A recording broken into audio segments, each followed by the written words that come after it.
भारत में महिलाओं के लिए 33% आरक्षण से जुड़ा बिल, जिसे आमतौर पर नारी शक्ति बंधन अधिनियम कहा जा रहा है, दरअसल साल 2023 में ही यह बिल पास हो गया था।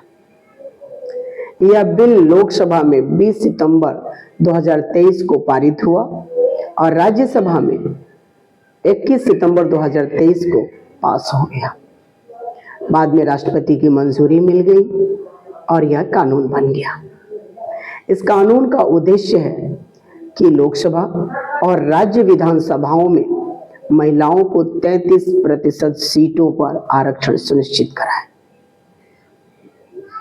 सवाल यह उठता है कि महिला आरक्षण बिल के नाम का मुखौटा लगाकर परिसीमन यानी डिलिमिनेशन का बिल संसद में पास कराना चाहती थी यह सरकार।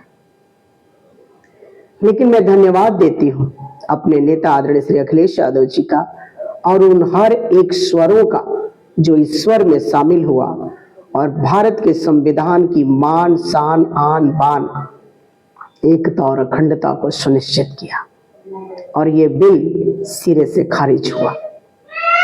मैं उन महिलाओं के लिए कहना चाहती हूं जिनके पास आधी अधूरी जानकारी के बुनियाद पर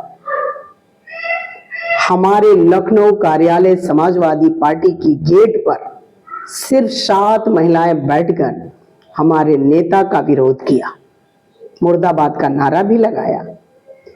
पहले सही जानकारी एकत्रित करो, फिर से विरोध प्रकट करो। सबसे लज्जा तो तब आई जब समाजवादी पार्टी के संस्थापक श्रद्धेय हमारे नेता रहे माननीय मुलायम सिंह यादव जी की बहू कहे जाने वाली अर्पणा सिंह बिष्ट राजनीति अभिव्यक्ति का दावा करते हुए उन्होंने हमारे नेता का फोटो लगा हुआ झंडा जलाकर विरोध प्रकट किया। दुर्भाग्य है आपकी सोच पर, दुर्भाग्य है आपके इस विरोध प्रकट करने पर, जो जनता के सामने, देश के सामने सच लाए बिना महिला आरक्षण बिल का मुखौटा लगा करके बिना जाति जनगणना कराए डिलिमिनेशन परिसीमन का बिल पास कराना चाहते थे। लेकिन मैं धन्यवाद देती हूं कि आज भी संसद में हमारे संविधान की आन, मान, शान को बरकरार रखने वाले हमारे नेतागण जिस प्रकार से स्वर मिला करके इस बिल का विरोध किया और ये बिल सिरे से खारिज हुआ, मैं धन्यवाद देती हूं।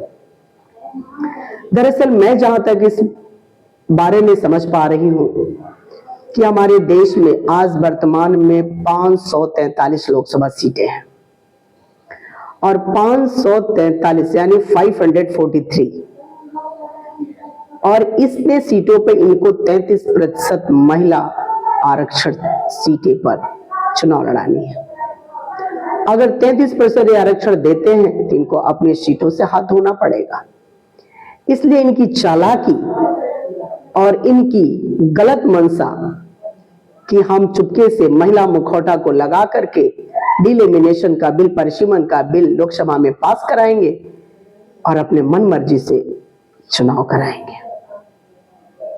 लेकिन मैं धन्यवाद देती हूं अपने नेता राष्ट्रीय अध्यक्ष आदरणीय श्री अखिलेश यादव जी का और उन हर एक नेताओं का जिन्होंने इस स्वर को और भी बुलंद किया कि आप लेके आओ महिला आरक्षण बिल, लेकिन पहले ये तय करो कोटा विद इन कोटा, कितना ओबीसी को सीट मिलेगी, ओबीसी महिलाओं को सीट मिलेगी, कितना हमारी अनुसूचित महिलाओं को सीट मिलेगी और कितना हमारी आदिवासी बहनों को सीट मिलेगी और कितना हमारी मुस्लिम बहनों को सीट मिलेगी। इसको क्लियर किए बिना और देश के सामने लाए बिना संसद में वो हर बिल खारिज होगा जो देश हित में नहीं होगा। वो हमारी सामाजिक न्याय जिसमें नहीं होगा, वो हर बिल खारिज होता रहेगा। ये हमारा संविधान की ताकत है, हमारे संविधान की आवाज की ताकत है। दुर्भाग्य है अर्पणा सिंह बिष्ट जी, कि जिस परिवार से आपकी पहचान है उसी परिवार की घर में आप धुआं सुलगा रही हैं। दुर्भाग्य है आपकी इस अभिव्यक्ति पर। जिस परिवार से आप जानी जाती हैं, कौन जानता था कि अर्पणा सिंह बिष्ट है कौन, लेकिन जिसने आपको पहचान दिया, आपका नाम दिया, आपको रुतबा दिया, आपको शोहरत दिया, उसी नाम को आप अंधेरी रात में अपने आत्मा को धिक्कार रही हैं। अपने आत्मा से पूछिए कि जिस परिवार की एक सदस्य है, जिस परिवार की एक हिस्सा है, उस परिवार ने आपको कितना मान दिया, कितना आदर और सम्मान दिया।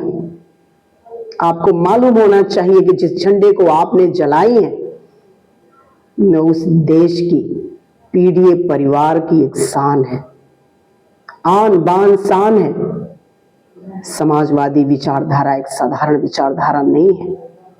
समाजवादी विचारधारा सामाजिक न्याय का प्रतीक है। समाजवादी विचारधारा उन हर लोगों की आवाज है जो दबे हैं, कुचले हैं, शोषित हैं, वंचित हैं, किसान है, जवान है, मजदूर है, बहनें हैं, चाहे वो दलित हो, अनुसूचित हो, आदिवासी हो, पिछड़ी हो, मुस्लिम हो, हर उन बेटियों की आवाज है जो आज अपने जीवन से हर दिन हर पल संघर्ष कर रही है। बस करिए, ऐसी अभिव्यक्ति की लानत है जो सही गलत की पहचान किए बिना ऐसा निंदनीय कृत्य करे।